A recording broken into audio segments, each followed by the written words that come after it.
سامعین، Kashmir action committee کے اور حکومت آزاد جموں کشمیر کے مذاکرات ہوئے. سب سے بڑے دکھ کی بات یہ ہے کہ اتنی شہادتیں پولیس کی بھی ہوئیں اور کشمیری شہریوں کی بھی ہوئیں.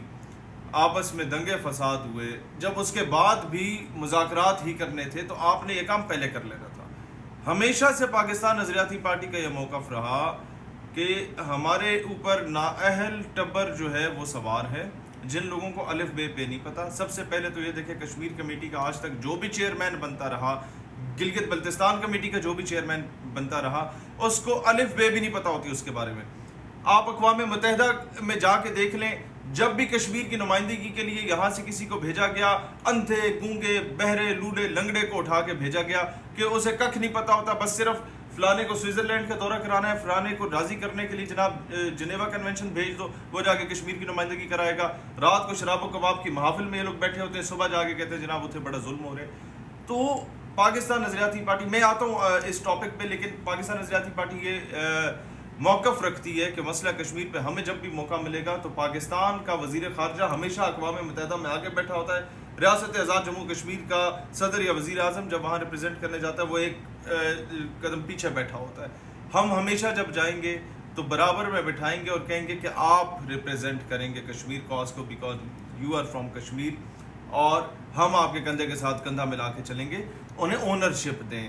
دوسرا، ان کے مطالبات میں سے سب سے جائز مطالبہ یہ تھا کہ یہ اشرافیہ کی جو مراعات ہیں، یہ سارے ٹک ٹاک سٹارز ہیں، یہ سارے ٹویٹر سٹارز ہیں، 6 گاڑیوں کے روٹ میں نکل رہا ہوتا ہے. وہاں کا بیوروکریٹ بھی، وہاں کا منسٹر بھی، سیاستدان بھی، پنڈی سے کم وہاں کی وہ آبادی ہے جو وہاں رہ رہی ہے. آدھا کشمیر تو برطانیہ میں بیٹھا ہوا ہے. جو ادھر رہ رہے ہیں ان کے لیے آپ نے پتہ نہیں کوئی ہزاروں قسم کے آفیسرز اور ان کے عملہ بھرتی کیا ہوا ہے جو مفت میں وہاں بیٹھا ہوا ہے، جن کا کوئی کام نہیں ہے. اس کو منیمائز کیا جا سکتا ہے. اس کے بعد جو سب سے بڑا معاملہ میری نظر میں وہ یہ ہے کہ بے اختیار گورنمنٹس بنی ہیں، کشمیر کی بھی، گلگت بلتستان کی بھی، صوبہ بلوچستان میں بھی، فاٹا کے علاقوں میں بھی.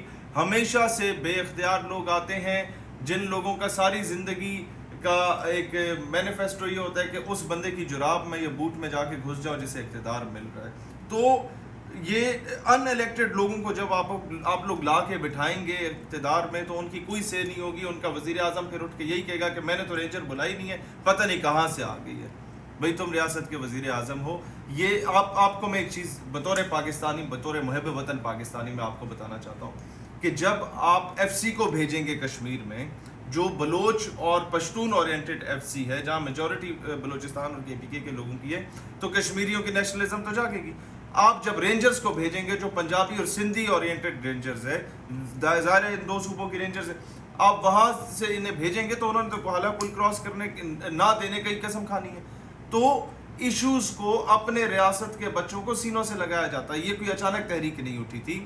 ٹھیک ہے، اس میں کئی چیزوں میں بہت ایگزیجریٹ کیا ہے جو کہ کوئی فہم و فراست والے بندے بیٹھ کے کنونس کر سکتے تھے، لیکن یہ 1 سال سے تحریک نکل رہی تھی. یہی کام 4-5 سال پہلے منظور پشتین بھی کر رہا تھا. مارنگ بلوچ بھی بیچاری ادھر آ کے بیٹھی رہی. ریاست کے بچوں کو جب تک سینوں سے نہیں لگاؤ گے، جس طریقے سے ریمنڈ ڈیوس کرنل جوزف کو باعزت طور پہ بری کر کے بھیج گئے، اپنے ملک کے شہریوں کو جب تک سینوں سے نہیں لگاؤ گے تو وہ کیا کریں گے؟ اینڈ پہ آ کے وہ وٹا اٹھا دیں گے، اپنے ہاتھ میں اینٹ اٹھا لیں گے. یہی کچھ ہوگا. مجھے انتہائی دکھ ہو رہا ہے.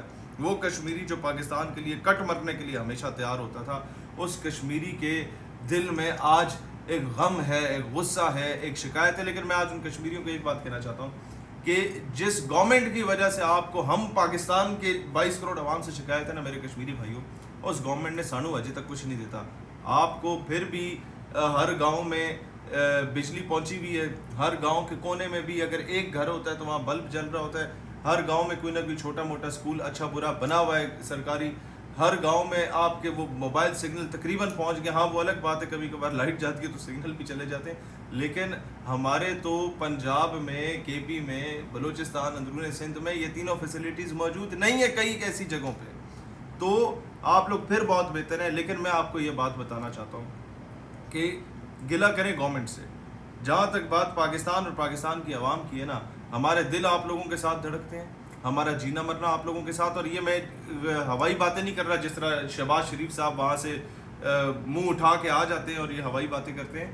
آپ آج میرے ساتھ آئیں، دینا جائیں، سہاوا جائیں، up to Lahore G T road belt پہ پورا آپ مرید کے تک جائیں، آپ کو قبروں پہ کئی ایسی آدھی قبریں نظر آئیں گی. آپ سری نگر میں بھی ایون وہاں شہداء قبرستان میں چلے جائیں، آدھی قبریں آپ کو نظر آئیں گی یہ ہمارے اس پار پاکستان کے لوگوں کی جنہوں نے شہادتیں دیں کشمیر کاز کے لیے. عوام آپ کے ساتھ ہے، عوام کے دل اسلام کی روح سے ایک دوسرے کے ساتھ جڑے ہوئے ہیں.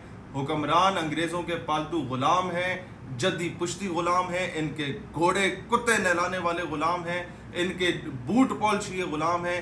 یہ تھرو آؤٹ 70 سالوں سے وہ 300 خاندان اور 300 گدی نشین جو انگریز بنا کے چھوڑ گیا تھا، اصل گدی نشین نہیں، 2 نمبر گدی نشین اور 2 نمبر سیاستدان جو انگریز نواب وٹیرے جاگیردار بنا کے چھوڑ گیا تھا، وہ ہمارے اوپر قابض رہے. آپ پہ بھی ظلم کر رہے ہیں، ہم پہ بھی ظلم کر رہے ہیں. تو اس کا میں اپنے کشمیری بھائیوں کو صرف یہ کہنا چاہتا ہوں کہ اس کا کبھی بھی تعلق آپ پاکستانی عوام کے ساتھ نہ جوڑیے گا. ہمارا آپ کا تعلق لا الہ الا اللہ کی بنیاد پر ہے، اور میں کبھی بھی پنجاب میں، کشمیر میں، جی بی میں، سندھ، بلوچستان، کے پی میں کوئی فرق نہیں سمجھتا. ہم پاکستانی ہیں، پاکستانی رہیں گے اسلام کی نیت سے، جو سید علی شاہ گیلانی رحمۃ اللہ علیہ نے فرمایا تھا. دوسری بات یہ ہے کہ جو حکومت ہے اس کی نااہلی ہے، ناقص کارکردگی ہے. جو اتنے دنگے فساد اور اتنے شہادتوں کے بعد آپس میں قتل و غارت گری کے بعد مذاکرات ہوئے تھے، وہ وقت پہ ہو جاتے. Stitch in time saves 9. تو کبھی بھی دشمن آج ہمارا مذاق نہ اڑا رہا ہوتا. پاکستان ہمیشہ زندہ باد، آپ سب بھی زندہ باد، اور اتفاق اتحاد کے ساتھ رہیں، اور اس ملک کی آبیاری میں ہم نے اپنا کردار ادا کرنا ہے. بہت مہربانی.